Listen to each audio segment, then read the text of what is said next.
หลายโตเนาะหมูเนาะแม่นเมิดบ่อลิกนี่แม่นเมิดบ่อหมูเจ้าเบิดบ่คนข้าวคนอื่น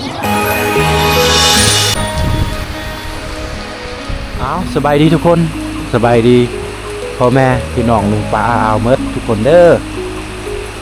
เราก็มาหับชมภาพบรรยากาศหรือธรรมชาติในเขตชนบทในช่วงหน้าฝนช่วงนี้เป็นเดือน6ฝนตกใหม่ๆนะคือเพิ่นห้องนั่นแหละนี่ฝนตกนี่คักเลยพี่น้องตอกแปกตอกแปกตอกแปก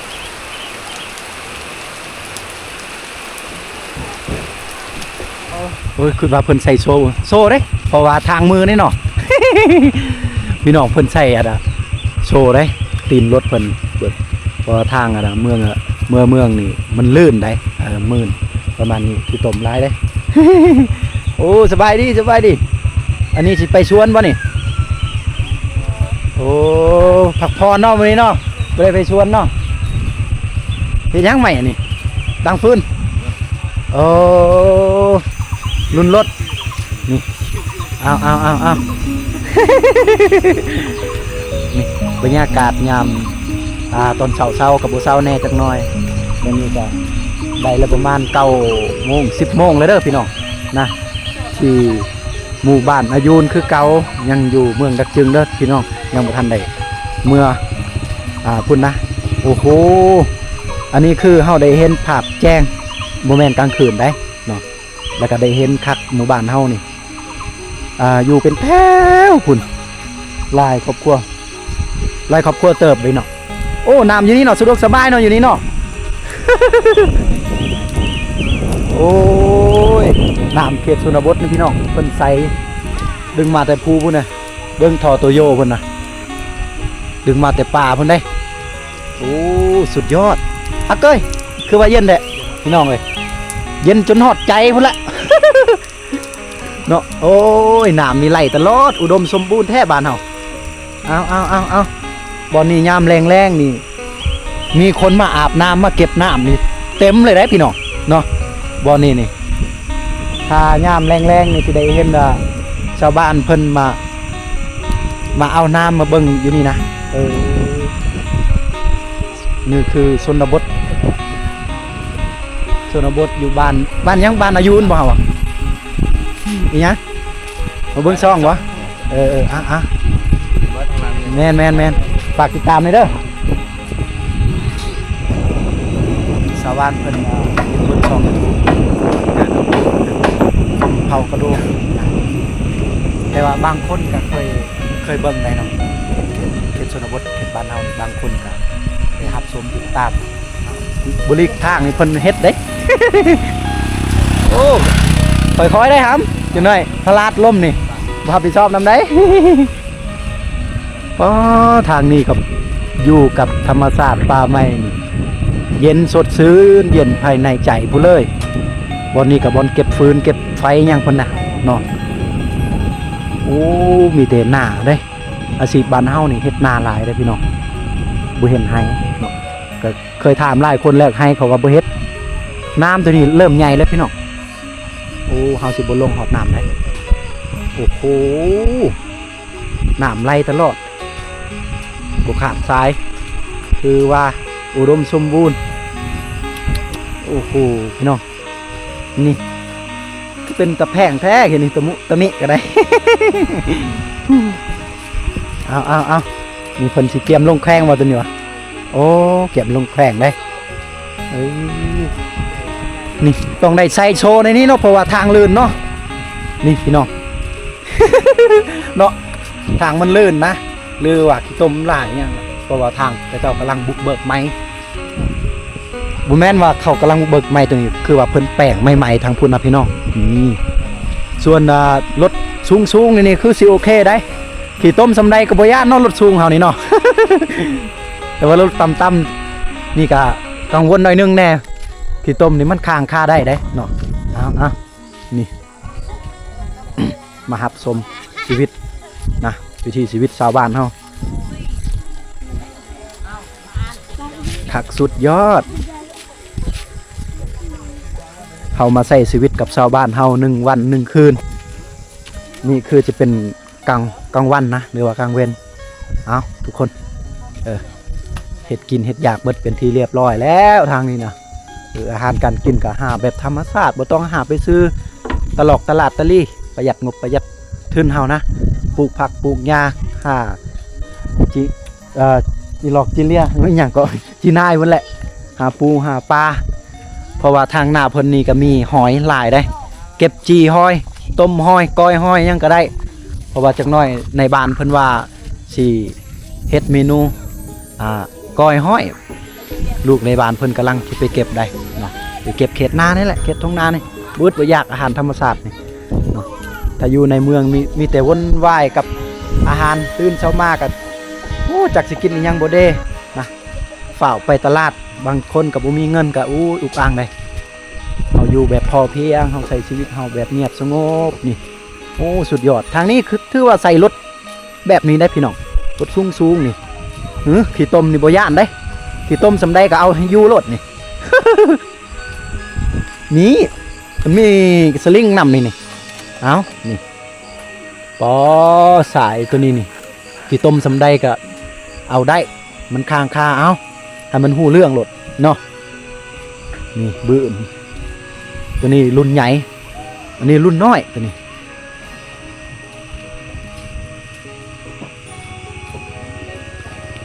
เพิ่นใส่มองใส่ใจได้แต่มองนี่ใส่มองแล้วได้ปลาน้องมาวันนี้คือว่าเพิ่นใส่มองบ่อยู่ใส่บ่เด้คือสิมีปลาเยอะอยู่บ่ทางนี้นะหากินแบบธรรมชาตินี่เนาะสบายดีจ้าเฮ็ดกินเฮ็ดยากเลยเนาะบัดนี้สิไปสวนบ่มีแต่ไปสวนเพราะว่าฝนตกก็บ่ค่อยสิไปสวนบันไดเนาะเอาฝนตกพี่น้องเมื่อคืนนี้ฝนตกมื้อเช้านี่รถชาวบ้านเฮาไปเลยเนาะเพิ่นปิดรถไปเมืองแล้วไปแขวงแล้วนี่เราเข้าเราให้ยังต่างๆพี่น้องนี่ทางบ้านเฮานี่สุดยอดตั้งแม่นสุดยอดแห่งความสุดยอดแบบชนบททางนี้เย็นสดชื่นได้เนาะยามนี้ยามแบบช่วงหน้าฝนฤดูฝนแน่เพราะว่าเดือน6นี่คือทุกคนสิฮู้แหละดำหน้าบ่มีหยังแต่ว่าทางนี้เขาดำแต่ดนแล้วดำแต่เดือน5พุ่นแหละ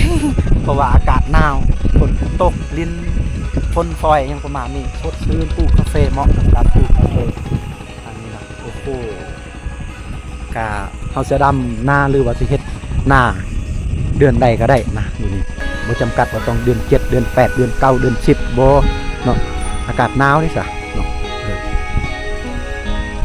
ทางก็สิประมาณนี้ได้พี่น้องเนาะทางก็ลื่นๆแน่นะคือต้มๆแน่จักหน่อยนะ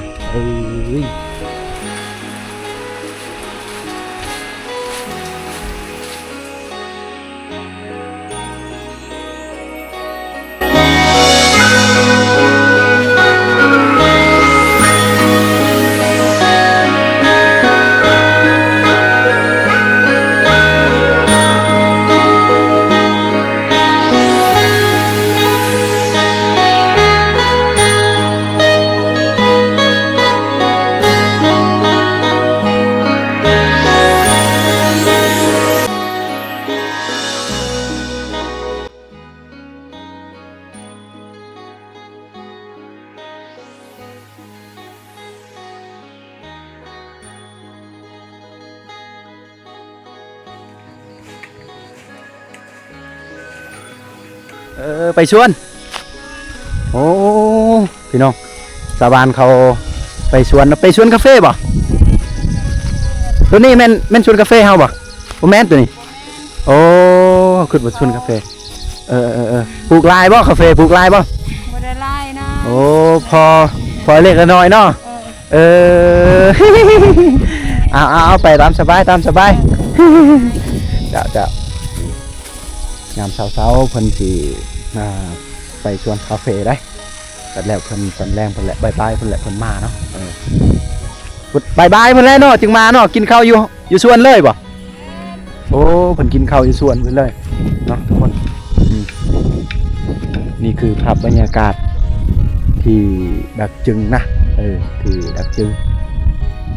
เฮาตื่นเช้ามาก็เห็นชาวบ้านเขาไปให้ไปสวนบางคนก็เอางัวเอาควายเอาสัตว์ไปปล่อยธรรมชาติแต่บ่แม่นปล่อยในสวนได้ เนาะ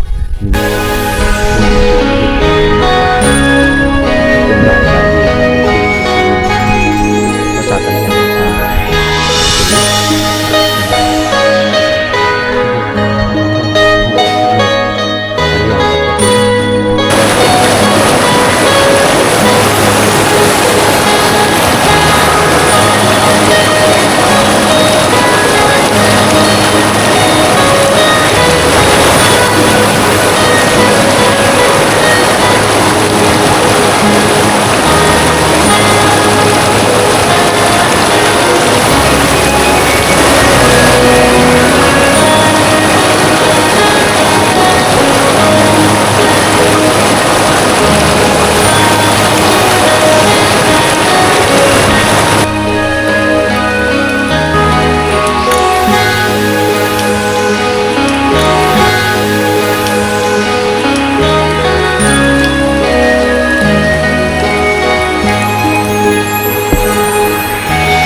ตัวนี้คือ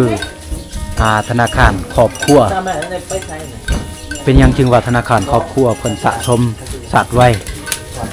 สิขายย่ำใดก็ขายได้สิขายมื้อนี้ขายมื้ออื่นขายได้ตัวหนึงกับตัวละ10 ปลายกว่าล้านเนาะโอ้หลายได้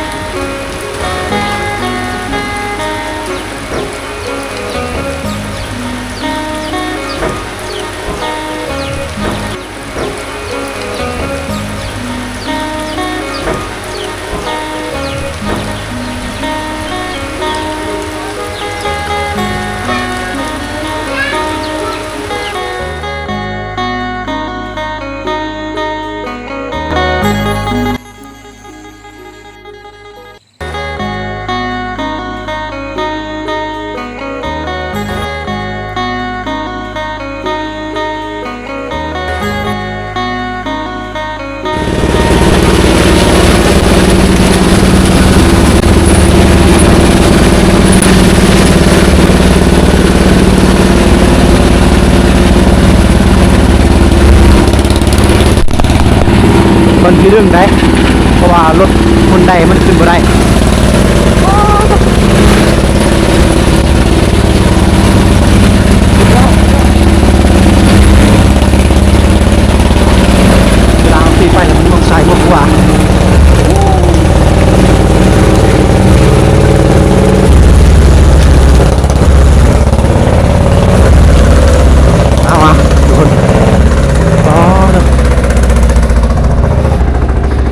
ส้นทางเขตชนบทรถจักรบืนยากแห้งคนแม้แต่รถใหญ่เนาะก็ยังยากต้มนี่มันสิติดล้อมันแหละ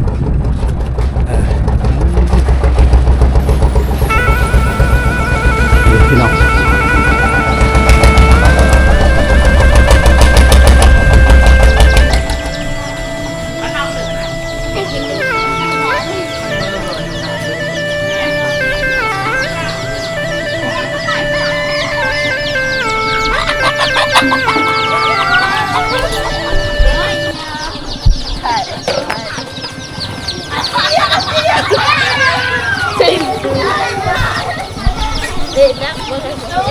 สิเกอร์หมูเลยเนาะ ประมกซะ โอ้หมูเจ้าหลายตัวเนาะหมูเนาะแม่นเมิดบ่อลิกนี่แม่นเมิดบ่หมูเจ้าเบิดบ่ บ่คนเขาคนอื่น ของคนอื่นได้อ๋อขึงเอาห้ำอ้อนคือหมูน้อยบ่ แม่น ขั้นตอนของห้ำอ้อนๆนะน้อยคือหมูน้อย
เรื่องหน้ามันน่ะ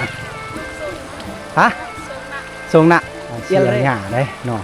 เสียหญ้า5 คนนะเสียน้ำกันโอ้เป็นตะม่วนนี่คือวิธีย่ำแรงๆกับผู้สาวมาอาบน้ำที่น้ำเช